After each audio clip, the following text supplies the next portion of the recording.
Well, while I'm not doing YouTube to score brownie points and gain a massive following, I do hope you bear with me that my videos are a little bit choppy, not edited properly, and kind of run on a little bit longer than expected. I did say 10 minutes in the last video, ended up being 20 minutes or something like that. This one, I did write up a bit of a script of sorts to try and hone things in and tie things in, but I'm going to do my best and please bear with me. So, yeah, I'm, yes, I am another carnivore. I'm willing to throw my hat in the ring, but I'm not your ordinary carnivore because I didn't take this path for weight loss. I took it for another objective, specifically pain. Now, I did touch base in the other video that I've broken a lot of things, but I'm going to elaborate so people clearly understand what I'm talking about. So, I'm sure my childhood is not much different than most Gen Xers, as I got into a lot of trouble and could care less about safety measures. I decided to sat down with a friend and we went through every single incident that I had. And we came up to about a number of about 17 incidents, two major, 15 minor. The minors, well, getting hit at a crosswalk while you're on your bike, or getting into an accident with a bunch of other bikes, or motorcycle accident. Those are the minors. The majors, one was I was 11 years old. I'm at fault, as was the driver. So just bear with me in that respect. Some people are like, oh, it's a horrible driver. No, no, we're both at fault. I decided to step in front of a bus in a school zone, which I figured was safe, but again, ignorance, no big deal. I crossed the street and I ended up getting hit by a car speeding in a school zone. So we were both at fault. Unfortunately, I paid the price. Um, that was just one major accident, and that caused a major deformity in my spine. Another one where I learned the phrase stop on a dime is literal. When I was traveling down the highway in my 85 Buick Century and got stopped by a street sweeper. Dead stop. It wasn't pleasant. So, yeah, I've got a lot of different little incidents. One of the best was, and this one was just a classic. I'm riding my skateboard. It was a beautiful Sunday morning, no traffic in sight. I'm going down the roadway, and then next thing you know, I hit a pebble and I learned to fly. But when I land, I'm standing straight up, I'm looking around. I'm fine. My skateboard stopped. I'm standing. Everything's great. I look down. I notice that my leg is pointing in the wrong direction. And then I lift my leg, and that's when the world goes black. So when I came to, I noticed I was fine, still nobody on the roadway. I then threw my skateboard, and that's when it got damaged. But that's beside the point.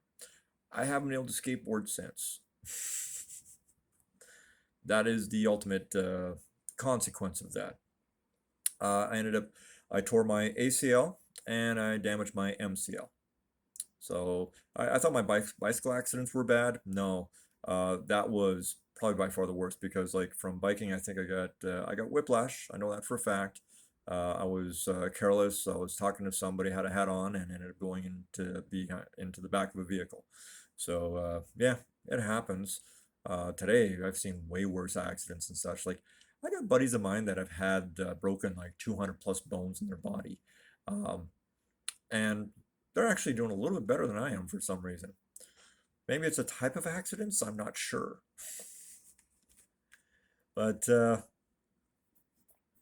and then since 30, it wasn't really a big deal. I'd been trying to be as super careful as possible. Like my last accident, I was 26.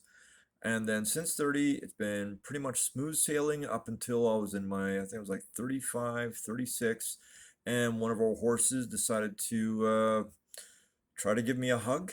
And thank God it was in the middle of winter, so I was bundled up, and the her hoofs didn't puncture my chest because she came down hard and broke three of my ribs, and to this day it feels as if it's a period of time. It feels like my chest is trying to fall out. It's messed up. Now there was a point when it came to kind of accepting this whole thing. I actually kind of fell for the whole body positivity movement where they're saying, you're a bigger person, you should accept um, deficiencies and stuff like that, and roll with the punches and such. Well, I got a little dark in that respect, and there was a point in the 90s where I came across this movie called Hellraiser. I was big into horror back at the time, but there was a quote in the movie that actually resonated with me, and it's like, this isn't good. And it was a point where in the movie Hellraiser Bloodlines, it was number four, and I actually just watched it recently, kind of coincident. And there's a point in the movie where the security guards come across Pinhead, and if you've seen the movie, you know who I'm talking about. And they say to him, "It's like we're going to inflict pain on you," and he turns to them and says, "What you think of pain is only a shadow. Pain has a face. Allow me to show it to you, gentlemen. I am pain." Well, that's what I kind of resonated with for a large portion of my life. And it, for most people, they wouldn't see this because they are regular. Well, I unfortunately am a lovely pharmacological anomaly. Drugs don't work properly on me. And I learned this the hard way. So, ever since I've been younger, medications have never worked properly on me. Antibiotics have a different effect. Um, Different medications have always not either not worked properly or worked too soon. So we were always a little sketchy on it. My family went more so into herbalism at an earlier stage. So we played with, well, more natural concoctions, and a lot of them had good benefits. When I got older and such, I ended up having to play with pharmaceuticals with regards to painkillers, and that's when I found out they didn't work. There was one instance where I had a gallbladder attack, and this was brutal. Over the course of like 4 months, while I was trying to do a very intense job, every weekend I was stuck at the hospital, going in and getting morphine to kill the pain. It did help temporarily, but it started to wane very, very quickly. There was one point where the hospital they give me my doctor gave me T3s, and the pain was so severe. I'd taken I decided to uh, drink. It said on the bottle, "Do not mix with alcohol." Well, I ignored that, and I drank 8 shots of whiskey, and I popped my T3s, and I waited about half an hour, no effect. I took a couple of shots of alcohol, waited for it, no effect. Then kept on popping, and basically got myself into a bit of a stupor, and finally just called a cab, took myself to the hospital. I explained to them what happened, told them I was still in a lot of pain, and they checked my blood, and the nurse was pissed off that I drank so much alcohol, but she says she couldn't find anything else in my system. I couldn't explain that. There was one incident, and this is where like things kept on culminating, getting worse and worse. So when I actually had to go for emergency surgery for the gallbladder, that's when I found out that I had some latent redhead gene, is what the doctors are claiming, because I woke up during surgery. I shot straight up while I was getting surgery, and panicked everybody in the room, and I've got a nice, lovely scar to prove it. And unfortunately in Canada, so can't really do anything about it. So I could have sued for malpractice or whatever the hell, but yeah, it doesn't work here like that. Even the nurses were a little freaked after the fact. It's like, I said, "Did I wake up during surgery?" It's like, yeah, you did. So not even a blip on the friggin' anesthesiologist's radar. There was no warning. I just up, done. So, and then aside from that instance, every other product out there that's supposed to help with mitigating pain doesn't. So, ibuprofen, I'm allergic to it. There's various pharmaceutical products like polyethylene glycol. I can't touch. That's in every vaccine. Um, Opioids, barbiturates, no effect. Uh, Products like recreational products, minimal effect. Sometimes they have the opposite effect than they're supposed to. So I kind of stay away from those. As time progressed, I finally, like, it got to the point that pain was unbearable. I couldn't, I just couldn't deal with it. So at 37, I actually talked to my nephew who he experiences similar pains himself because he was in a car accident when he was younger. But he smokes a lot of pot, and so I asked him for some. I wasn't really big into it. I tried it and it worked temporarily, but no, it's very short. It didn't make much of a dent. It kind of clouds the mind a bit, and eventually it just wears off. So it's also fairly ineffective for me. I'm unfortunately that lovely anomaly. Like I've been to chiropractics, I've been through massage therapy for decades, dry needling. I studied herbalism, naturopathy. I even got a degree on an online course. This is back in the 90s, so I'm not really sure how stable that degree is, but the information is sound. Like it helped, benefited me greatly with regards to our animals and with ourselves for health wise, cuts, wounds, breaks, sprains, stuff like that. Herbalism is awesome. Uh, if I need surgery, I'll go to a hospital. Like, I'm not stupid. But I actually don't want to go for surgery because they may not be able to keep me under. It's all over my file. I've got a list of things that they worry about. So I try to stay away from the hospital as much as possible. And it's just kind of an unfortunate situation. So now the ultimate question is, why am I telling you all this? What exactly is the point? Well, the point is like all the damage that I've experienced, I did not know over this entire duration that food was the source of a lot of our inflammation. Like, I've experienced levels of pain that cancer patients talk about. I don't know why. Like, people are at stage 4 cancer. I've had buddies of mine that had stage 4 cancer, bone cancer, and they relayed their pain, and I relayed mine back, and they're like, yeah, it's on par. I don't have cancer. I've checked. That I definitely checked into. Um, but all I gotta say is when I switched over to eating carnivore, initially I saw a slight reduction. And then as I progressed further and further over the years, it's been getting less pain and less pain and less pain. But if I introduce carbohydrates outside of animal-based carbohydrates, like those that are found in dairy and some seafood and eggs, I get introduced to a level of hell that I didn't know existed. One that I honestly wouldn't wish on my worst enemy, sometimes maybe the odd politician, but in reality, uh, it's not an experience I relish. So, like, ultimate point for me, when people talk about carbs, they're saying, "Oh, carbs are great, and I eat 1,000 carbs a day." Well, a lot of these people are on gear. A lot of them are taking drugs when they're hitting those numbers. The average person does not consume that much carbs.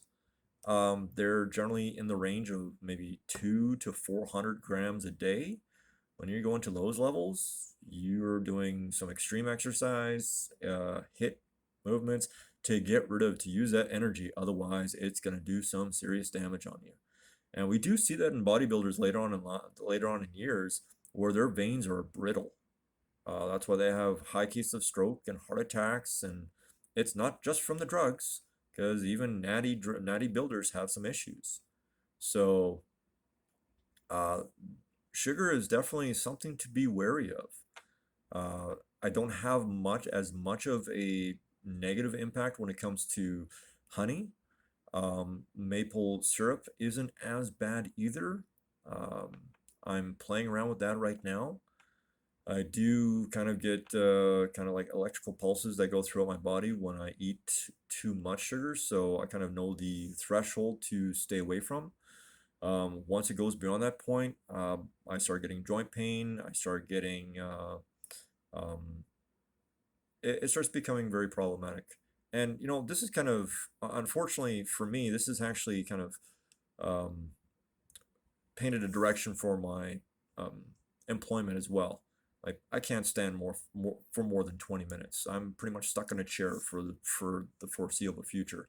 And doing any exercises, which a lot of people recommend, unfortunately, in my circumstances, it doesn't work.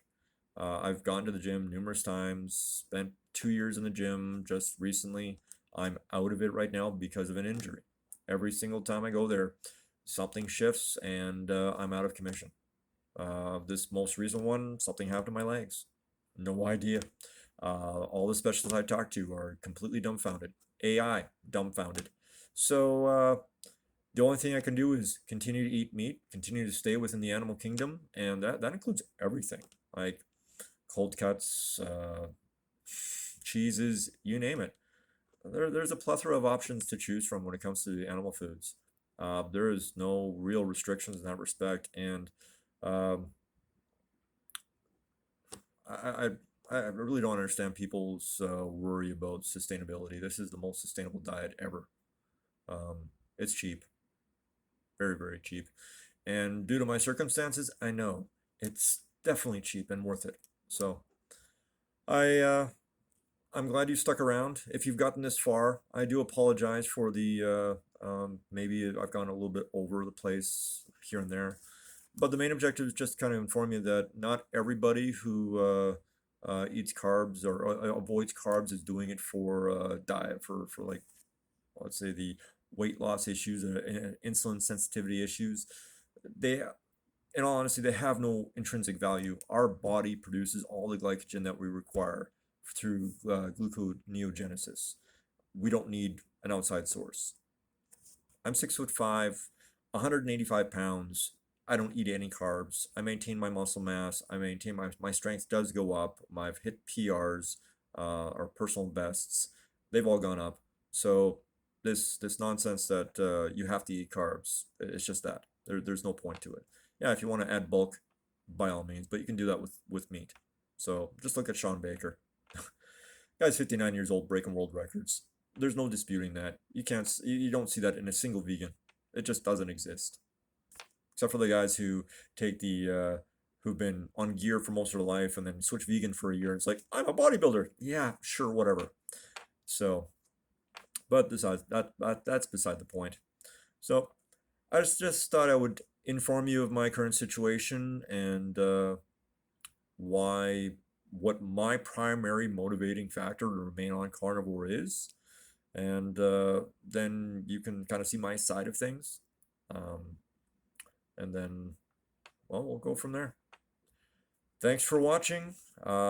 Like, share if you think this is valuable for somebody.